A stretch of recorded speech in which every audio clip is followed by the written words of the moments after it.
masallaci ko makaranta, shin za su yi tarayya a cikin ladan ko ladan yana ga iyayen nasa kadai? Allah ya saka da alkhairi. Yana da lada na yin wannan wakafi, kuma iyayen ma suna da lada. Kamar idan mutum kai layya ne, ka yanka ragon layya ga kanka da mutanen gidanka, kai kana da ladan kayi layya, su ma mutanen gidanka suna da ladan sun yi layya. Amma sai dai ladan sun yi layya ba kamar idan suka yi layya da kansu ba, amma suna da ladan cewa suna da ladan yin layya. Amma wannan ba zai ɗauke musu cewa ba su yi sunnar yin yanka da kansu ba, amma suna da ladan layya. Saboda haka wanda ya yi sadaka ga wanda daga cikin iyayensa, shi ladansa ma biyu ne, da ladan ita sadakar da ya yi, shi ma kamar ya yi sadakar ne, kamar ya yi waƙafin ne, sannan kuma da ladan ya kyautata ma iyayensa. Yana da ladan birrul walidain, nagarta ga iyaye, kamar yadda su kuma iyayen su suna da ladan wannan sadakar da ta zamanto sadaka jariya. Kowa ya shiga masallacin ya yi sallah, za a ba shi ladan waɗanda suka yi sallah a wannan masallacin. Haka kowa ya sha ruwa daga rijiyar, za a ba su ladan sadakar, kamar wanda shi ɗan da ya yi shi ma za a ba shi ladan sadakar. Falalar Allah haka take. Falalar Allah kamar yadda manzon Allah sallallahu alaihi wasallam ne yace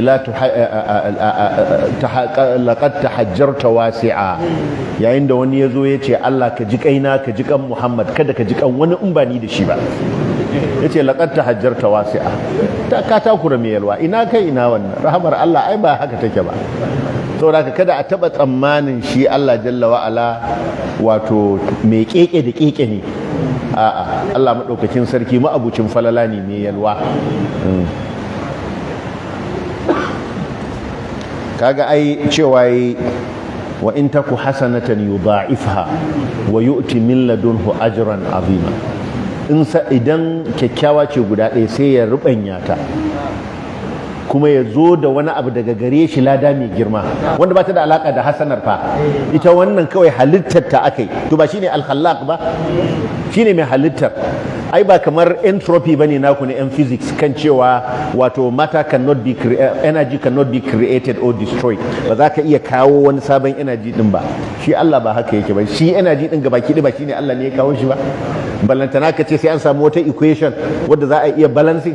A'a, wa yu'ti min ladunhu ajran azima, daga wajensa zai kawo lada mai girma, wanda ba a maimakon wani abu wanda ya riga ya gabata ba, ya ƙara akan abin da kai na kyakkyawa. Allah ka bamu daga falalarka. Sannan wannan yace Allah ya saka wa malam da alkhairi, amin. Tambaya ta ita ce, mutum ne wani farin ruwa yake fito masa mai kama da mani, amma ba tare da sha'awa ba ruwan yake fita.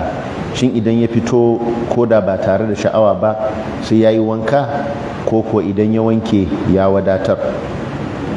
To idan yana fitowa bayan fitsari, to wannan alwadiyu ne, domin shi ma fari ne, kuma wannan zai iya ɗaukan wadi ne, domin shi ma fari ne kuma ba mai kauri ba kamar mani. Yawanci yana fitowa bayan fitsari. In ko ba bayan fitsari yake fitowa ba, yana fita ne haka, kuma kamar yadda ya ce ba tare da sha'awa ba, to wannan zai iya zamantowa nau'i ne na salas, wato yoyon, sai ya zamantowa yoyon maziyi, zai iya zamantowa yoyon maziyi. To sai dai shi mai yoyon maziyi, idan irin wannan ta same shi, in kamar yadda Khalil yake faɗa, in gwagwarci ne mai tsawo ya same shi, to ya je ya aure. Amma dai wanda dai yake yawan fito masa haka, zai ɗauki hukuncin mai istihaba. Mata mai istihaba shine za ta rinka yin alwala ga kowace sallah, kuma zai wanke yayin da ya fito masa. Idan ya je banɗaki zai wanke tsakanin sallah da sallah, wato idan zai yi sallah sai je ya wanke, sannan ya yi alwala da sallah azhar. wannan alwalar da ya ta sallah azhar zai iya nafilfili, zai iya karatun alkur'ani da ita, amma idan la'asar ta zo sai ya ji ya sake wata alwalar. Zai wanke wajen da ya dugu, shi ma zai yi bakin kokarinsa ne. Idan akwai mashakka kamar ya riga ya fita ya tafi kasuwa ko ya tafi ofis, ba zai iya zuwa gida ya canza ba, ba zai iya zuwa gida ya canza ba, sai ya sanya kamar yadda annabi sallallahu alaihi wasallam ya ce mai istihada talajjami, sai ya kungudu, sai ya nemi pampers, sai ya nemi ko ya sa pampers ko ya sa hankici ko napkin ko toilet paper wanda zai tsare tufarsa daga abin ya bata masa. To kuma wannan yana da hukuncin najasa, hukuncinsa hukuncin najasa ne, domin annabi sallallahu alaihi wasallam hukuncin da yayi akan almadhi kenan.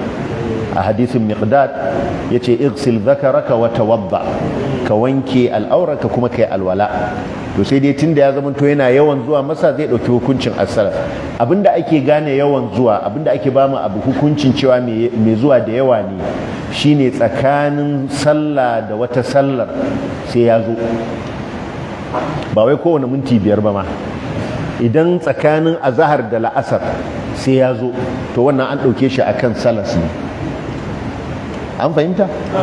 Kun ga saukin shari'a, ba wai sai ya zo duk minti 10 ko duk awa 1 ba.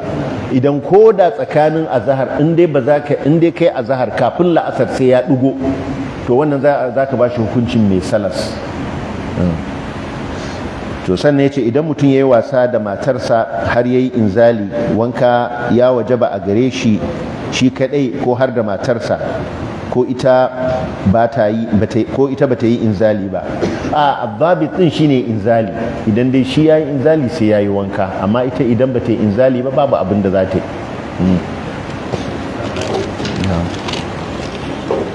Sannan wani ya ce assalamu alaikum, Allah ya kara wa malam lafiya, Allah ya ba wa hajiya lafiya, amin.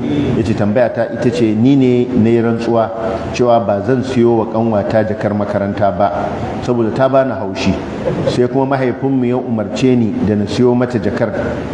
To saboda na rantse ba zan siyo ba, sai na nemi wani muka tafi tare, na nuna masa wajen, na ce ya siyo mata jakar a wajen, na nuna masa kalarta. Malam akwai kafara a kaina tunda na nuna masa wajen da kalar jakar? To in shi ya saya da kudinsa, in shi ya saya da kudinsa babu komai dan ka nuna masa. Ai ba cewa kai ba rantsuwa kai ba za ka nuna ba, rantsuwa kai kan cewa ba za ka saya ba. Kuma sannan ai ba haka ake ba, yayin da kai rantsuwa cewa ba za ka yi ba, mahaifinka ya umarce ka, to tsoron Allah shine ka bi umarnin mahaifinka kai ka fara ga rantsuwarka. Manzo Allah sallallahu alaihi wasallam ya ce, na rantse da Allah ba zan taɓa yin rantsuwa akan yin wani abu ba sannan na ga akasinsa shi ya fi tsoro ga Allah, shi ya fi alheri, face na yi kafarar rantsuwa ta na je zuwa ga alheri. Alherin a nan shine kai abinda mahaifinka ya ce maka kai, sai ka bi umar, sai ka ce sami'na wa ata'na, sai ka ce an gama, ka ce baba an gama, sai ka tafi ka je ka siyo. Wannan tafiyar da kai ka bi umarninsa ta fi maka tsara wannan rantsuwar, ta fi tsara wannan rantsuwar. Sai ka je ka siyo ka bata, kuma ka zo kai kafara, kaga double lada, ga ladan bin mahaifi, ga ladan sada zumunci, ga ladan kafara, lada uku. Kaga duk saboda rantsuwa ce duk ta kawo maka wannan. Saboda haka ya kamata, da abin da ya kamata kai kenan. Amma yanda kai wannan babu kafara a kanka, babu kafara a kanka, sai dai da kace ba za ka sayo mata jaka ba, idan kana nufin a wannan komawan makarantar, to shikenan ka riga ka cika rantsuwarka. Amma an kace ba za ka taba sai mata jaka ba, to koyaushe fa ta zo za a sai jaka, wannan rantsuwar tana nan a kanka har sai ka karya ta da kafara. Amma a zahiri daga tambayarsa kamar sau ɗaya ne na koma makaranta ne, saboda haka ka riga ka cika rantsuwarka. Don haka in za ta sake komawa makaranta, kawai ka je ka sayo mata jaka, ka samu ladan sada zumunci. Da kudin sa ya saya? A'a, malam Mudassir ba kai ne kai tambayar ba fa. Shi ai sai da na faɗa, na ce idan nunawa yayi, idan kawai nuna ya ce ga jakar ya je ya siyo, wannan babu komai, rantsuwarsa tana nan, ya cika rantsuwarsa. Amma in shine ya bashi kuɗin ya ce ga kuɗin ka je ka sayo mata jakar, za ka saya, ya karya rantsuwarsa. Idan da kuɗinsa ya bayar aka yi to sai ya yi kafara, sannan ya ce tambaya ta biyu, wanda kafarar rantsuwa take kansa ba shi da kuɗin da zai iya ciyar da miskinai 10 a lokaci ɗaya, zai iya duk sanda ya samu kuɗi ya ciyar da mutum 1 ko 2, ko kuma dole ya tara kuɗin idan sun kai ya ciyar da miskinai 10 sai ya ciyar da su? Allah ya saka da alkhairi, amin. A ciyarwa da miskinai idan ba zai iya ciyar da su lokaci ɗaya ba sai ya ciyar da su a hankali, yau ya ciyar, gobe ya ciyar, ko kuma ma bayan wani sati ya ciyar, har da ya ciyar da miskinai 10, tunda ba zai tafiya zuwa ga azumi ba sai idan ba zai iya ciyarwa ba. Sau da yawa mutane suna ɗauka kafara wato azumi 3 ce, alhali ko kafarar rantsuwa ciyarwa ce ko tufatarwa. Sai idan ba za ka iya ciyarwa ko tufatarwa ba ake komawa ya zuwa ga azumi, 3. To yanzu kuwa dan dai dan wake da shinkafan nan, ana samun plate naira 300 ko? Naira 150 ma. Ai kaga kai kokari kai kafara.